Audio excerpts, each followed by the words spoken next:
well as the audience here about questions specifically about crime in our community. Join us for this discussion as we work together to brainstorm solutions to stop crime and violence in our city. This is our home, Colorado Springs. It's one of the most beautiful places to live in the country. The crime rate has been trending down in the last decade, but there are still areas where our city can improve. According to data from CSPD, motor vehicle thefts jumped 33% from 2022 to 2023, and the suspects in many of these cases are kids. And that's really staggering if you think about it. Would you ever have thought that many juveniles are committing those types of crimes on such a consistent basis? Data from police shows around 400 kids were suspected of crimes in the city each month in 2023. More than a quarter of those were suspects in crimes such as assault, robbery, and attempted murder. We've got 10-year-olds that are stabbing people, shooting people, 11-year-olds, 12-year-olds doing the same thing. Instances of violent crime have rocked parts of our city, with some members of the community saying enough.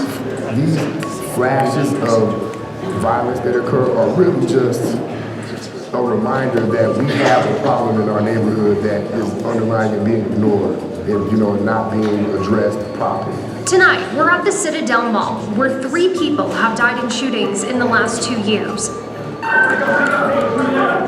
and left a 13-year-old girl paralyzed. When you really look at it, it's not the mall that's doing this to us, we're doing this to us. In the next hour, in a town hall hosted by News 5 and the Gazette, we're focused on solutions to end violence and save lives, as city leaders and members of the community brainstorm ideas and answer your questions. The Crime and Community Town Hall starts now.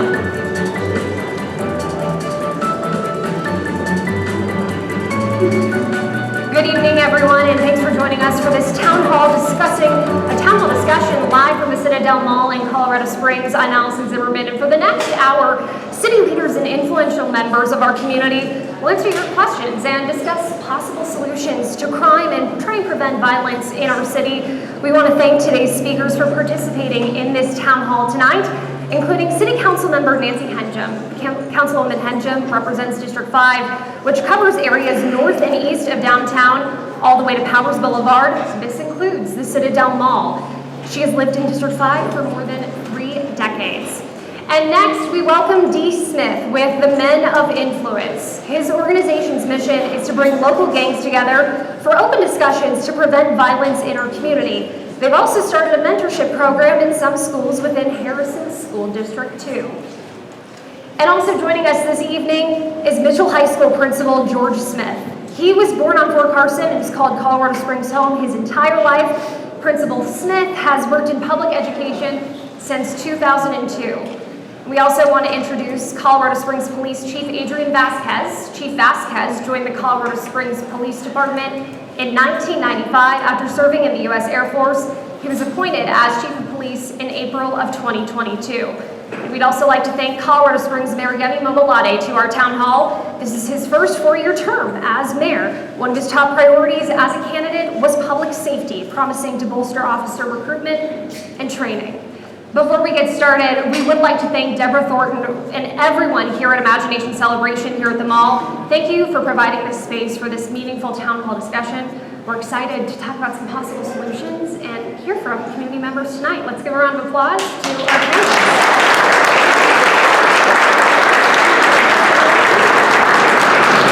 All right, let's dive right into this tonight. Crime rates go up and they go down. In addition, the perception of crime rates can vary, but what is the reality? Is Colorado Springs a safe place to live? Are we on the right track in fighting crime? Or do we have a long way to go? Let's hear from Mariam Mobolade. Good evening, everyone. It's Thursday evening, and here you are. I'm really impressed. I see so many friends and community leaders in the house, so thank you for being here. Deborah Thornton, Imagine Celebration, thank you for hosting this very important conversation as well. Allison, too, thank you. there's a difference between perception and reality. I want to talk about not what just perception is. Let's talk about reality. And Chief Vasquez will probably touch on this as well. The data is promising. The data is hopeful. The data shows that actually crime is going down. In some cases, double digits. So that is the good news. That is the city you're living in. That data is from 2023. I want to be clear. We don't quite have the 2024 data yet. That said, we have work to do. The data also shows that we're seeing some uptick in juvenile crime, and Chief will probably talk a little bit more about this too. And there are different factors, and I'm pleased to report that as what you should expect from your local government is to be proactive and to get ahead of it. And you'll be hearing more about those success stories tonight. And please know that there's part of this work that lives in the realm of city. My three primary functions as your mayor in terms of what I swore my oath to and what I'm held by law and by code is around keeping the community safe, ensuring that we have great public infrastructure for our residents and also caring for and maintaining our parks.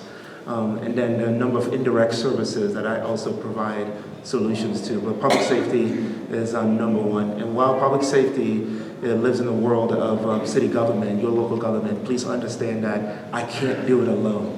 I need you. And it's where you see in my 2024 strategic doing framework, the action items, my contract with you for 2024 in terms of our deliverables.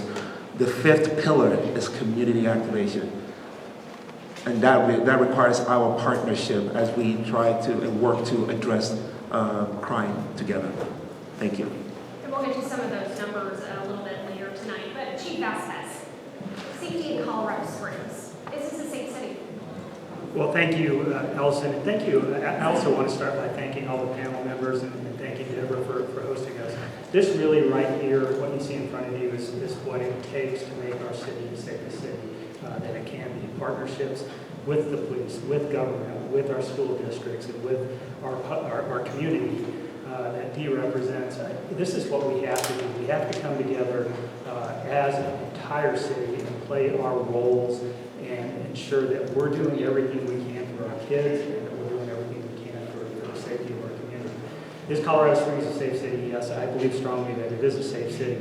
We are seeing, as the mayor talked about, we are seeing some downturn in some of our criminal activity. When we look at things like our burglary and motor vehicle thefts, that's down about 1%, and we're seeing a decrease in property crimes with the exception of motor vehicle thefts, and hopefully we'll talk a little bit about that here in more detail. We are seeing an upturn, as the mayor talked about, in our juvenile crime, and I really do want to spend a little bit of time here through the course of this panel discussion talking about what we need to do to make sure that our kids have a pathway out of criminal activity. But it's not just them. We have a lot of efforts ahead of us around our judicial system, around legislation, and there's just a lot that we have yet to do, but we're making great strides, and I think these partnerships are vital to safety. And I'd also like to hear from Councilwoman Hengen. Safety of Colorado Springs. What do you think? Well, I concur with the mayor and the police chief, and I think it is a safer city than many people might perceive or think it is. We get afraid when we hear something or see something on the news when a crime has happened. Understandably, we get afraid. And we need to be prepared and we need to take action, and we are. And there's a lot of community activity that's happening. And I'm sure we are speaking to some of the things I'm really proud of that I'm seeing in terms of the community doing its part as well. But I would say that City Council is also really supporting the mayor and the police department in numerous ways. From a budget, in the last 5 years, we increased the budget by $47 million in the police department. So there are a number of things that the City Council is doing to really support public safety. You all kind of mentioned juvenile crime briefly with Mayor and Chief.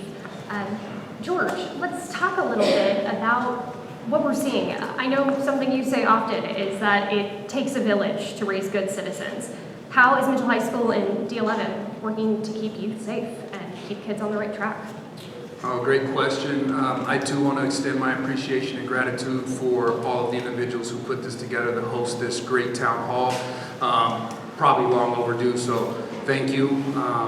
To that question, it does take a village for every human being, every person to grow and become the productive citizens that we hope for in our community.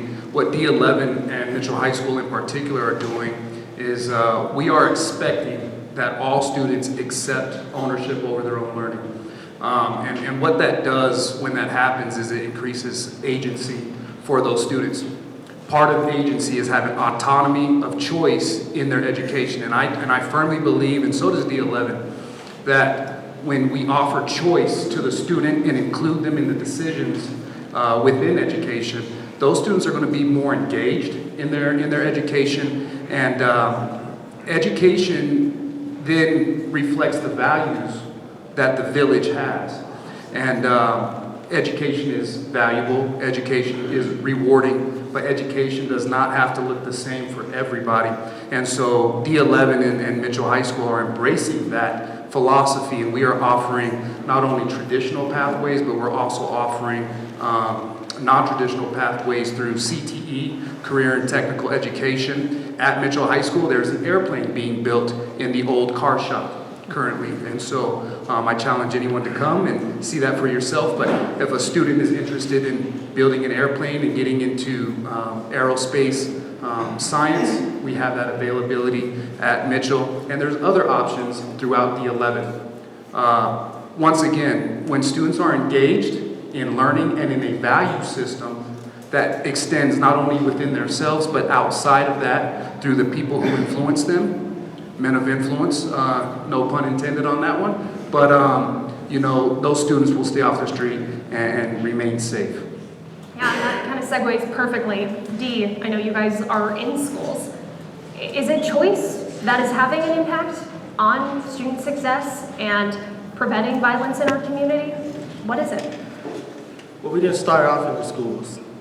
So the thing is community built. And we're going to talk a lot about partnerships and coming together, but it starts with you. So the first thing that we did as a Men of Influence, we found a few organizations that we wanted to collaborate and partner with. And then after we did that, we reached out to the people who we felt had the most influence. See, the thing about crime is the people that you're most afraid to speak with, and but you're most afraid to talk to, the ones who are causing the most havoc, those are the ones who can control the crime. So the thing is for us to reach out to those who we feel has influence over those who are committing the crimes. So you can't stop gang violence without gang members. So what we did was we reached out to the OGs that I knew, that I grew up with, that I knew that who have involved, their fathers, real fathers. They have their own businesses and they're living a normal life, a civilian life. And I asked them to step up, to help take responsibility for our kids, because at the end of the day, these are our kids, and I just don't want people to forget that these are our children that we're dealing with. And we can have all the programs in the world, but if we're not willing to step up for our children, then none of this is going to matter. And so the thing is self-accountability. So that's the thing that we were pushing, partnered up with people within our group, Story Church, Chinook Center, One Body, ENT, our organizations came together to get into these streets and get our hands dirty, which is where the grassroots come in. And I think that that's really one of the main pieces that was missing in all of this stuff all of these years. And I want to give the mayor credit for coming down and getting his hands dirty in these roots. And so the thing is it took time before they wanted us to come to the schools. Because when we first started, they didn't want us nowhere. They seen us coming. They were wondering, was we finna start some stuff? And so the thing that we wanted to do is make sure that when we are in a place that you see safety, you feel safe. And so we decided to come up with our mission and our goals. And all of us in different organizations coming together for one mission and one goal. And we lead with love. So love, respect, integrity, and consistency is what we move on. And because we were consistent and all we simply wanted to do was have a mass presence back into the community, it attracted the schools.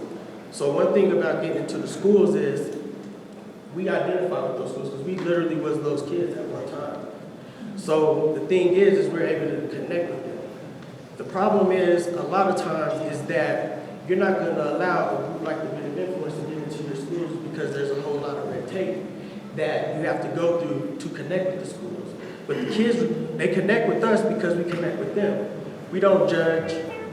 Our background is messed up. So it's a judgment-free zone. But what you can see when you look at us is that you can change, you can make a difference. So we did start in the schools, and now that we are in the schools, we see that there's a whole lot more work that we can do because that's just the first start. We in Carmel, we're there for a whole hour. They sit down, they listen to us, they mind us. If we tell them to do something, they do it. But as soon as they get out, it's a whole other situation. So it's just consistency.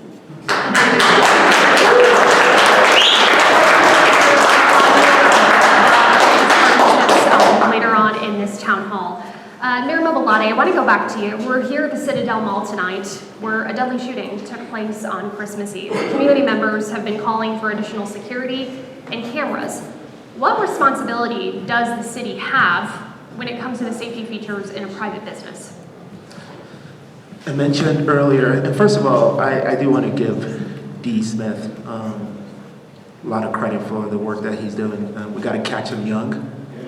We got to catch him young. And earlier today, I was at John Adams Elementary School talking to 3rd and 4th and 5th grade because of D and One Body NT, their leadership, and it's good and humbling also to talk to 3rd and 4th grade and 4th graders and admit that when I was younger, I didn't always make good choices, and for them to hear that from the mayor and to say that I'm a product of good mentoring, I'm a product of teachers and adults and people in my life that really help get me out of trouble. So I just want to give credit to the work that Dee and his team of leaders are doing. To your question, Allison, it's short and simple. I take that responsibility very seriously.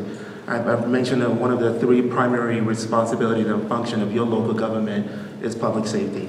So our ability to respond when a business or when a resident calls upon us is really top of the list. So when you hear Chief and I talk about the need to get to authorized strength, that's why. When you hear Chief and I talk about the need to improve our training and have a new training academy with our officers, that's what we're trying to get to, so that when residents and citizens call on us, we are there. When people need us in their time of need, you need your government there to support. You need your government there to protect, to help. And so, yes, that is on the top of my mind. And I try not to steal of Chief's answers.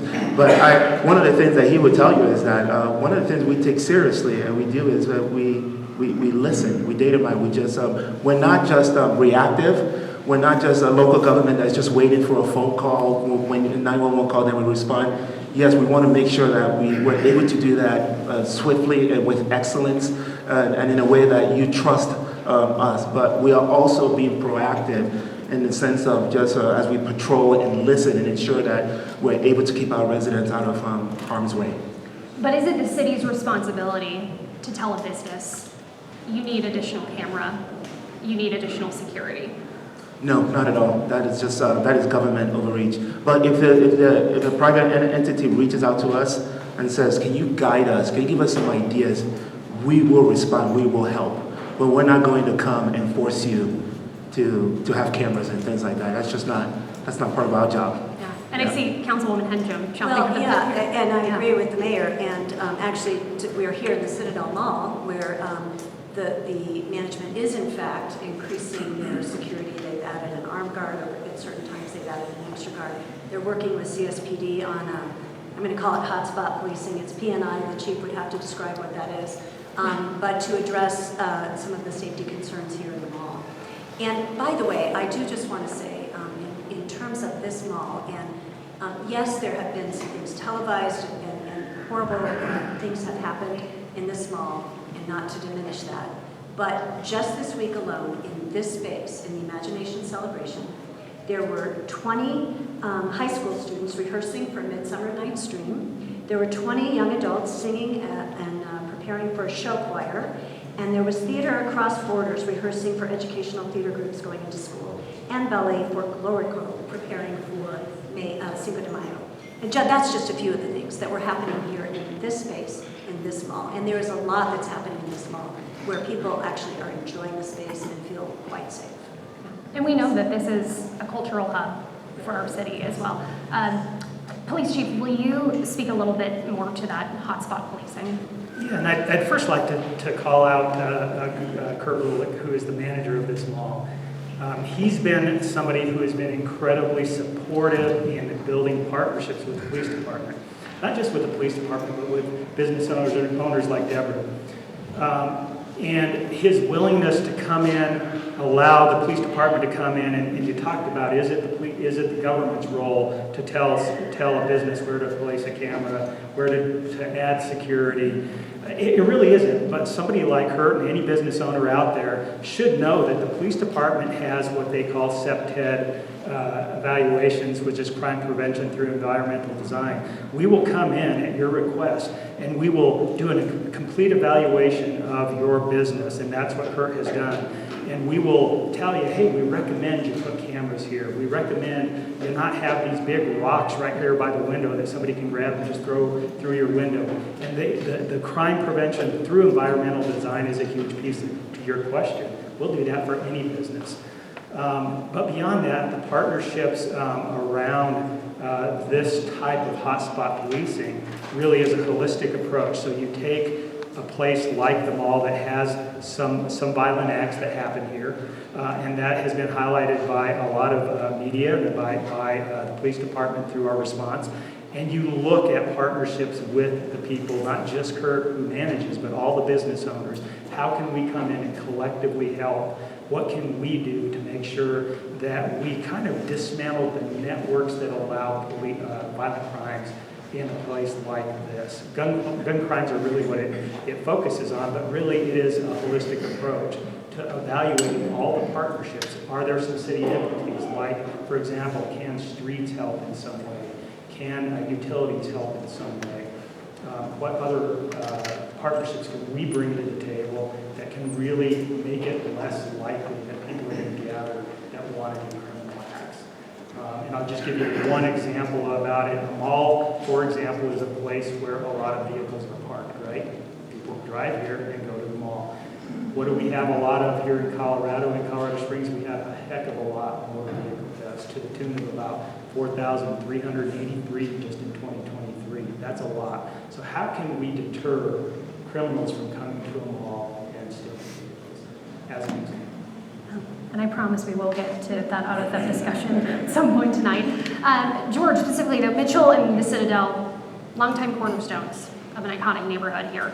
What does Mitchell community hope to see for the future of the Citadel and its surrounding neighborhoods? Yeah, that's an interesting question. As a Colorado Springs native, like you mentioned earlier, born on Fort Carson, oftentimes before much of the city was developed, traveling from the southern end of town to up Academy to the Citadel Mall seemed like a big jaunt, and so it was exciting to go to the mall. And so I remember as a child coming up here, it felt safe. It felt like a community space where we could spend time with one another. I don't remember as a young person being in fear when I was at the Citadel Mall. Matter of fact, if I wasn't here, I was probably across the street at the Dollar Cinemas, and never felt unsafe. And that was even in the evening time, right? And so to answer your question, let's get back to that. And I think you need surveillance and you need governmental involvement when there's a lack of self-regulation and accountability and consistency in the lives of the young people in particular, because I think that's maybe where we're focusing on here a little bit tonight. But if we're holding those young people accountable and they're holding themselves accountable, we don't need the surveillance, we don't need the extra cameras as much. Now we know, reality is we're gonna have that, we're living in that day and age. But I would hope that as a community, gatherings like this will bring about more conversation, more proactive action planning versus reactive planning, so that we can enjoy the mall as I remember it as a young person. And are you hearing from students, or maybe parents in the community, that they feel unsafe in this neighborhood? Interesting you asked that question. I oftentimes arrive to Mitchell High School at 5:15 in the morning, starting to get lighter now, and leave around 5 o'clock at night. In the wintertime, that's dark and dark.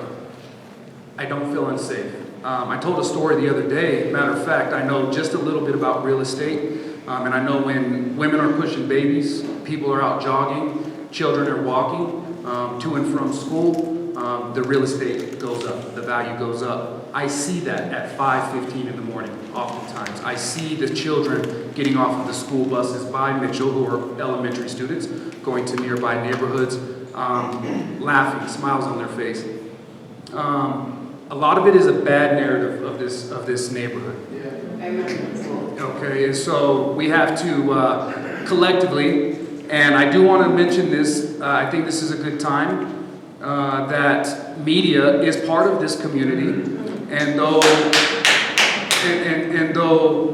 media does a great job of hosting events like this, I would also encourage the media to balance the positive along with the tragic events that happen.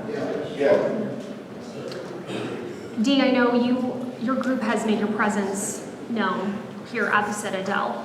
How have your efforts gone here? And can you tell us a little bit about what you've been doing?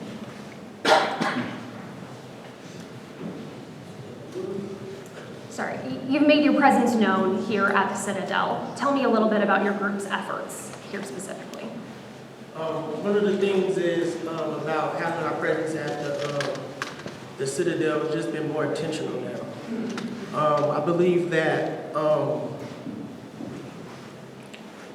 I don't really agree that we need to have so much surveillance. I think it's more of accountability with the people in the community, more of a self-policing type of thing, because the police can't be everywhere. And so the thing is if we're able to police ourselves and hold each other accountable, and it's really, I just feel like we just need more men in the community to step up, and that's really what we're trying to do. And that's just basically it, because you have to communicate with these kids, you have to communicate with these families, and the only time we really get a chance to communicate with these families is if we're out and about. So one of the things that we're going to really need to do is get back these resources so these kids can gather and have people like, the people in the community that's doing so much, but we don't have nothing for these kids to go, so they're running wild. They don't have no discipline nowhere because they don't have nowhere that they can go to get that discipline. And so one of the things to me is that we need to start providing and making sure that the groups that are out here making these moves and having presence in the community have resources to have these kids more than just in the schools. They got to have the outside school stuff. I hear both of you talking about this idea of self-accountability, but can you paint the picture for me of what exactly that looks like? Is it specifically mentorship? Or what is the self-accountability? Where does it begin?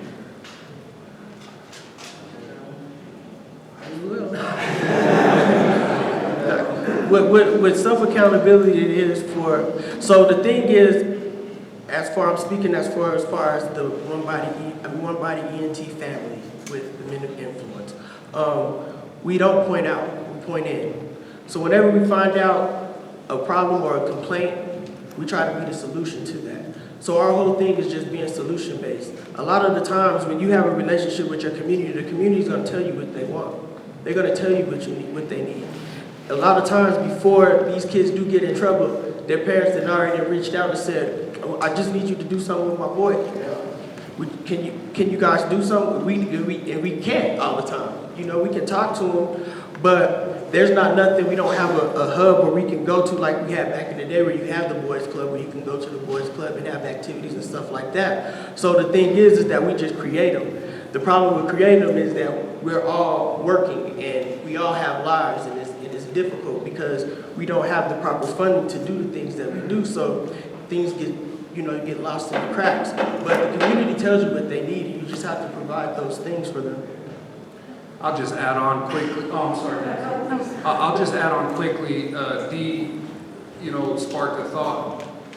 When I hear self-accountability, that can be collective, but it could also be individual. And so, again, going back to a value system, let's go back and analyze and identify truly what are the values of this community. And that will help the young people hold themselves accountable as an individual, as a social group, and we can hold each other self-accountable as a collective community if we get back and start to have those conversations. Yeah. And if I could add, I would say what both of these gentlemen are saying. If I think about all of us, we all need to be accountable for what we do every day when we get up. Do we do what we say we're going to do? If we need help, let's ask for help. If we make a mistake, let's admit it and let's make a correction. That's true for all of us. That's true for every single person in this room and every single person in this city. And imagine with that, I love what you're doing, George, in your school, in that, taking ownership from the inside out. That's how change happens. It's not outside in, it's inside out. And that really is a big part to all of this. So I really commend that. And I would say, Men of Influence did a rally right after the murder on December 24th. And they stood up and said that in this mall with 150 plus people and talked about leading with love and leading from love and accountability and responsibility. And they're doing that. They are walking this mall. They're making connections. And they got me engaged as a city council person, and I've made revitalizing the Citadel Mall in this area a priority as a city council person for the next year. I spent today meeting with 4 young professionals who are helping me with this, and there's also economic development that we need to be looking at. There is investment in infrastructure that needs to happen, education and youth programs, activating the space with art and so forth, social services, but really community engagement and empowerment is a really significant part. And if I could just, since I'm talking. Can I just follow up with that? Which of these, because it was actually one of my questions, you mentioned a lot of these at that same rally that you referenced here at the Citadel. Which one of these is the first step? Well, I think it is multifaceted, and I'm kind of working on a lot of them at once. But I think one of the first steps really is that engaging more in the community engagement and empowerment. And so today, brainstormed all the stakeholders that I've already connected with and are already engaged or doing work or I know of, and then looking beyond that. And how do we bring all of those folks to the table, the community, the neighbors, and say, what do we want the parking lot, the tons of asphalt to be that's not asphalt? What would that look like to be activated? Need to work with the management and the owners of the Citadel Mall. This is private property. We can't just tell them what to do. We got to figure out how does it benefit them and how can they be a part of the success of the community. So it's really about hosting those conversations and getting people engaged and excited. It's starting to happen. And I have to tell you,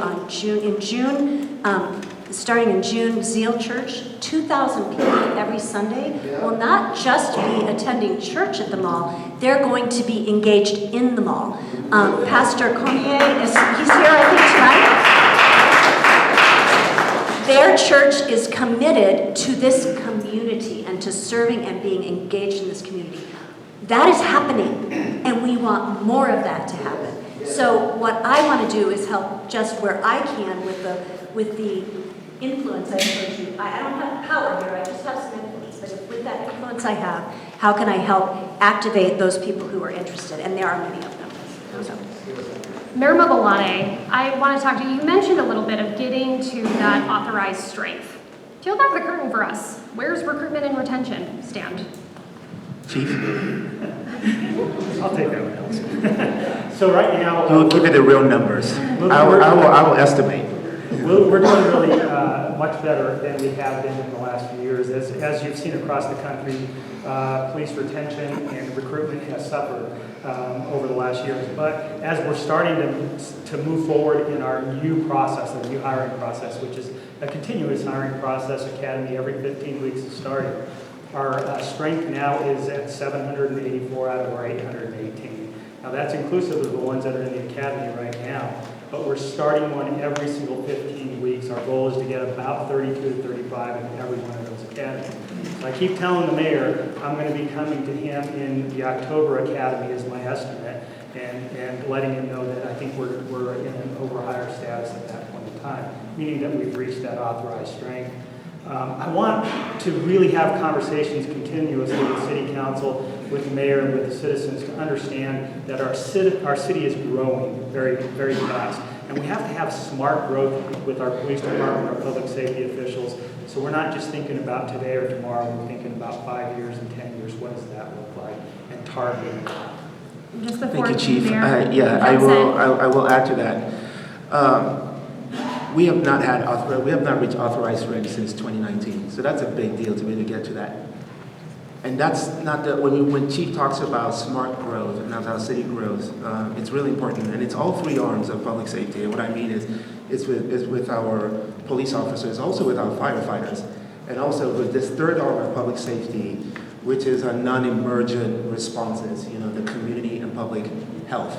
So programs like the homeless outreach program, programs like the community response teams, the alternate response team, these programs are really important because the public safety landscape is changing. So we have to adapt and change with it. A lot of the third arm is a lot of the needs are around behavioral health and mental health, and now we have trained public servants with social work degrees and who are passionate servants who are able to work with some of our most vulnerable population. And also, these programs help reduce the cost of our 911 emergent services. So as our city grows, it's important that we think through how we grow in all three areas. There's a fourth area, but it's actually connected to the first one. When we talk about how we address crime, it's upstream and downstream. So a lot of our work lives in the realm of downstream, and we do some upstream work. But when it comes to upstream, what I mean there is how we prevent crime. So downstream is how we respond to 911 calls. So it's important for us to try to get ahead of it. When Commissioner Hendren talks about the need for the right infrastructure, economic opportunities, programs like Thrive Network, trying to provide opportunities for our residents so that we're not, we just almost eliminate the opportunity, the chance for any crime to occur. Partnership with One Body ENT and some of their work in working with our young people, and the list goes on and on. And even out of our police department, we have some great programs that are happening with the Teen Academy and the Police Chiefs Youth Advisory Council. And these are high schoolers from across all districts in our region that actually meet with our police chief, who serve as advisors to him and his team members, and we're able to talk through some of the issues that our young people are dealing with, so that comes our way and we can actually help. So it's a holistic approach when we talk about how we address public safety as our city grows. So you see it grow, some of our response grow in the traditional ways, and you see that we'll be pursuing some innovative ways as well. And before you drove away, Chief Vasquez, I need to follow up with you. You talked a little bit about recruitment, but what about retention of the officers that you have been losing? Well, and that's another important piece of it, right? We want to make sure that we're bringing new officers and employees into the police department, but what are we doing to make sure the stresses on our officers lessen?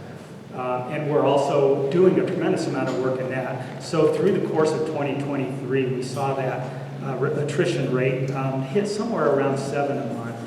But as we move into this year, I think we're starting to see a lot of our efforts come to fruition. For example, in February, we only lost 3 officers. That's extremely less, right? We decreased our attrition, and we're starting to see that through this year, through the efforts that we've made. And a lot of that really is what stresses are on our officers. What can we do to reduce those stresses through mental health, wellness programs, things that are really stressing our officers, for example, are our fight with legislation, because it becomes so frustrating for officers to continually arrest and re-arrest the same offenders over and again, so they're starting to question, why are we here? So really being transparent with our officers about all the things that we can do, not only internally to support them, but quite frankly, this community has been amazing. We have an incredibly supportive community for our public safety officials on fire, police, OEM, and I'm really proud about the relationships like this that we continue to build, because I think that is a critical component to keeping our officers. Yeah. And Nancy, what task is City Council doing specifically to support Mariemi and the police department? I have a list. So I mentioned the budget over the last 5 years, $47 million increase, and as you know, City Council, is this what you're looking for? It is. I have a quick follow-up, if you don't mind. Is money the answer? No, not entirely. It's one of the things. We have... I'll get to you in a minute, Dee. We've advocated for and supported higher salaries for the 9/11 dispatchers, so making sure that we have full strength in 9/11 dispatch. We've advocated for and supported moving abandoned vehicle management from the police to our neighborhood services, which has actually freed up some of the workforce at CSPD to do other things. We have an ordinance to support the CSPD in stopping street racing, so that's happened. We've raised this public safety impact fee with a projected $45 million over the next 12 years. It's really only 70% of cost recovery for any new development, but that happened just a couple of years ago, pretty important. And then personally, for myself as a city council person, it is doing things like helping to facilitate and connect organizations like Men of Influence with our CSPD and having conversations about how can we work more closely together. And look, City Council is very, very supportive of our police department. We don't have, legislatively, we don't have power or authority over the police. That's the mayor's role as a strong mayor. We can support from a budget perspective, we can support from having influence and having conversations and facilitating conversations. But those are some of the things that City Council is right. And I do want to add that Councilmember Hingham is right, but I don't want to minimize that their partnership with my office and with my administration in the budget is really important. When I talk about the third arm of public safety, the community and public health services, mental health, behavioral health, for City Council and I to be on the same page is really important, because this year we increased that budget by 58% so that we can fund more public servants who are able to be out there with the non-emergent services and working with our most vulnerable population. So it's really important because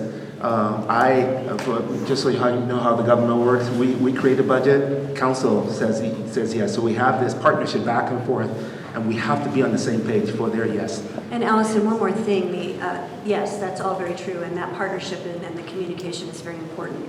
Another important thing that happened 3 or 4 years ago now was the development of LETAC, which is the Law Enforcement and Transparency and Advisory Commission. And that is really about engaging the public and dealing with where there are challenges and how can the community be in conversation and support the police, but also, where there are challenges, where there's feedback, how do we give that feedback? How do we engage the community? And that is a commission of council. But again, it's the mayor who has authority over the police, but we try to be in conversation with the police through that citizens commission. Yeah. And Dee, you had a reaction there talking about the budget. Yeah, I believe that they just need to be updated on what's been going on. Money is very important because,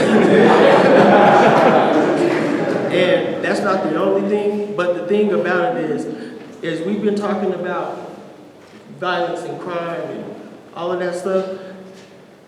They're missing the most important part, and that's the only piece that's been missing this whole time, is the interruption part. The violence the murders don't go down just by itself. I'm gonna give you an example. On December 24th, when that young man was murdered, right? Everybody in this city, it felt like, is calling me, asking me, what are we gonna do? What next?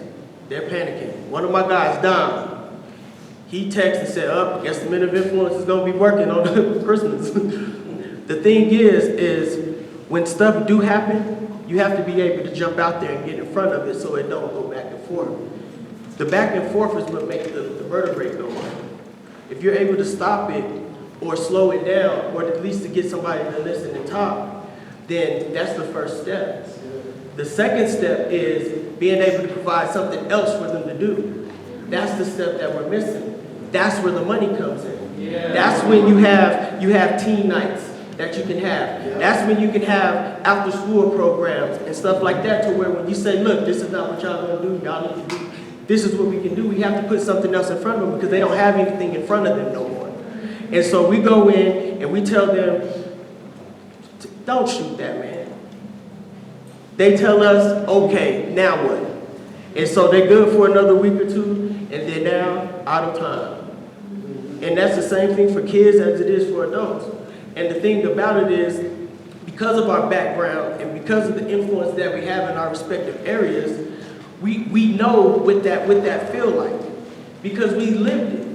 So a lot of us have, a lot of people that's out here that did a whole bunch of wrong. A lot of people that, if you grew up in Colorado Springs, 9 times out of 10, you got into a fight.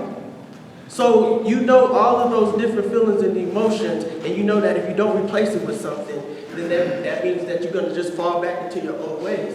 That's why it's important for our organizations that are already out here doing it. You don't have to find nothing else. There's people that's already doing it, that's struggling. We doing that project at John Adams for those kids. It takes money for us to do that art. It's gonna take money for us to put it on that bypass. It's gonna take money for us to do an unveiling. So how are we gonna get the money? And so the thing is,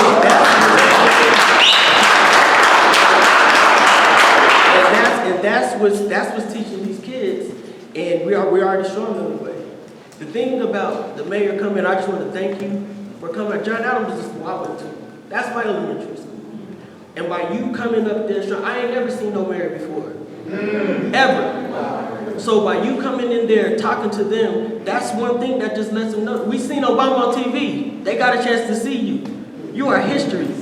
I was talking to those little kids and I was like, that is history right there. So when your kids is talking about the mayor and your grandkids is talking about the mayor, you can say, I took a picture with the mayor. I met the mayor. He came to my school. That's something I ain't never had. So that's what we wanted to create with One Body ENT. That's what we wanted to create with the Men of Influence. We wanted to be able to bring these kind of experiences down to our kids so our kids can see that it can happen. But for right now, we don't have none of that stuff. We're going in and my guys are just working their tails off, trying to save something, and it gets hard because we're doing all of this work and fighting and trying to help and trying to save everybody, but our community turns on us too. That's why I understand what you go through. You go out there and you do the best that you can because there's only so much that you can do without the resources. Without those roots being healthy, there ain't no grass top. But I got that from Promise League. Just drop. But you can't do anything without the roots. So we have to take care of the roots, and that's the thing that people do not take care of. You think that all of this pretty stuff that's going on, we're talking about all of these things, but the problem is the prevention, the interruption, and resources, meaning money, so that we can provide something for these kids to do, and adults.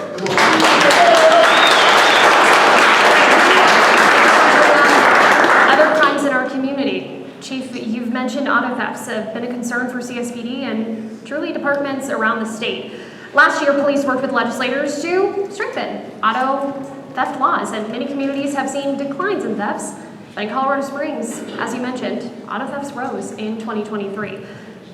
What's going on here? What's being done about it? So we're doing a lot in sort of the sphere around motor vehicle thefts. And we'll see, there's going to be lagging numbers. We'll see what the statewide reports are. But we're certainly seeing our share of motor vehicle thefts. I mentioned about, I think it was 4,383 motor vehicle thefts just in Colorado Springs reported last year, which was about 1,000 more motor vehicle thefts than the previous year. And part of it is public education. Part of it is making sure our motor vehicle theft and our officers are out there really working those type of prolific offender cases. But even from the perspective of educating the community, I'll give you one example. Hyundais and Kias are the #1 motor vehicle theft, or motor vehicle stolen. 38% of those 4,300 motor vehicle thefts were Hyundais and Kias. 38%. And there's a simple fix. It is going to the dealership, and there's a fix so that the TikTok crave that allows it to be stolen, that educated everybody, makes it much more difficult. That's just one small example. But really, the other piece of it is the motor vehicle theft is a property crime. The problem is that we have every single day, almost every single day in this city, a firearm stolen out of a motor vehicle. Every single day. So whether it's a motor vehicle theft or a burglary of a motor vehicle, people are leaving guns in their cars, and those guns are being utilized for other types of crimes that are violent in nature. So there's a lot of education. Part of it is legislation. You're absolutely right. The legislators brought back the 2022 misdemeanor reform bill that put motor vehicles back in the felony realm. But there's still some hurdles that you got to get over. First of all, if you're a juvenile, our juveniles, we had one juvenile that has stolen 27 motor vehicles last year, known to us. Our juveniles are telling us, you're not going to put me, there's no consequences. You're going to give me a ticket, and I'm going to go and steal another vehicle. We literally had them telling us that. So there's a lot of we have to look internally, and self-accountability has been talked a lot about. But Allison, I really want to just mention, I agree 100% about the interruption piece. I want to make sure that we understand that the police department, and me specifically, I fully recognize the need for these other programs. Dee is absolutely right in that we need to have ways much further down in our age brackets, down in our juveniles, to interrupt these kind of crimes and get them involved in other activities. And I'm fully supportive of that. What I'm not supportive of that is the or. We either have to have that or we have to have this. It's an and. It's all of us up here. It's police. We need police, but we also need these other programs. We need SROs in our schools, and we need all of our school programs. And the school districts around here are being very, very good about proactive approaches to making sure that our kids have those avenues available. But just to be clear, I didn't say or. No, I know that.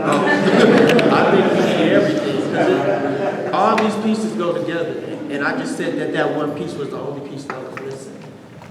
And since they aren't funded by the city, you can go to onebodyent.org or just Google it and you can donate if you want to support their work. All right, onebodyentklcc.org. Or you can go to www.themenofInfluence.com. all right. As we get near the end of our program tonight, I want to just kind of go down the line, kind of leave our discussion here as far as what the future looks like. What solutions are we hoping to come up with as we move forward? Bottom line, where do we go from here? Let's begin with you, Councilwoman Henjo. Where do we go from here?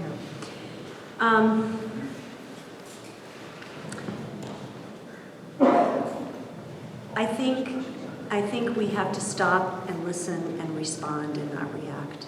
I think we need to take a beat and notice our own fear and how are we responding to that fear and how are we reaching out and where can we, each of us, every single person who's listening to me right now, ask yourself, what is needed here, right now, and am I the person to help meet that need? What can I do?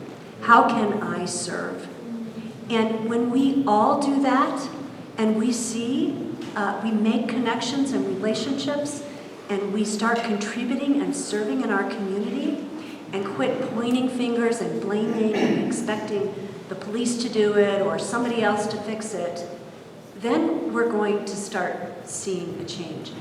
Not fast, not quick, not overnight, but I think that's what we need to be doing. And I don't want to rush you all too much, but we have about 4 minutes left, so try and keep your responses brief. Dee, where do we go from here? I think that we're on the right track with our leadership. I know that I have to take the time to be patient and understand the process, and I just appreciate you just coming down talking, because I don't think that any of this is going on without the stuff that you've been doing. But y'all been talking about this budget up here, and I feel like that you need to be added in that piece that's been missing in that budget talk, because we're not having no more talks like this if we get all these pieces together and we all working together.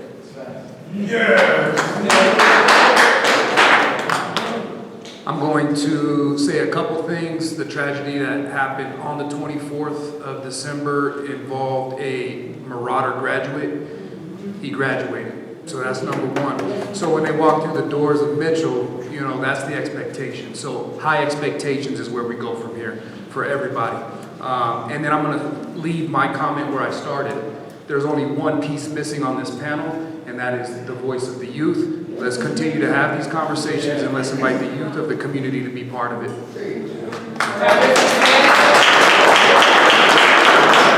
Well, I think I agree with everything. You know, bringing the youth in and paying attention to our school-age kids and really building partnerships and relationships across our community, being open-minded to the relationships and to working together, I think is critical.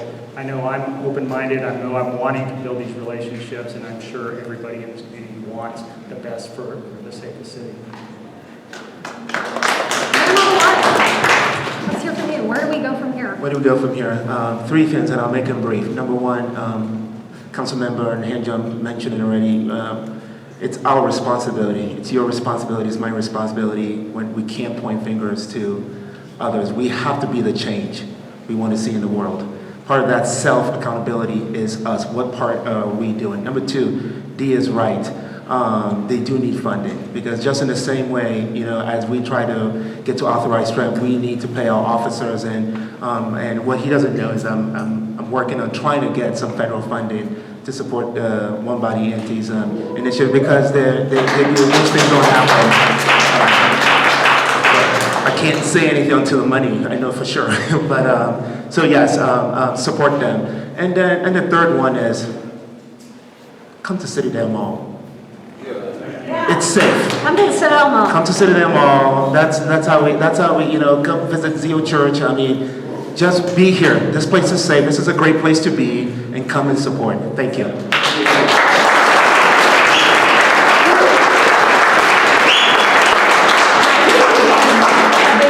Thank you to all of our panelists tonight.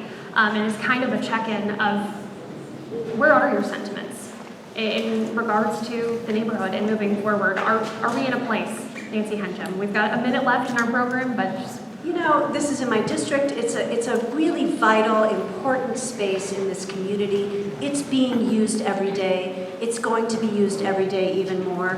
I feel hopeful, honestly. I really do. I mean, yes, things are hard and challenging. That is life. And I think we're in a good place. I appreciate you. I appreciate the Gazette and Channel 5 interrupting a whole, uninterrupted, no commercial breaks. I'm sure you're losing some revenue tonight to host this conversation. That's a pretty big deal. So thank you.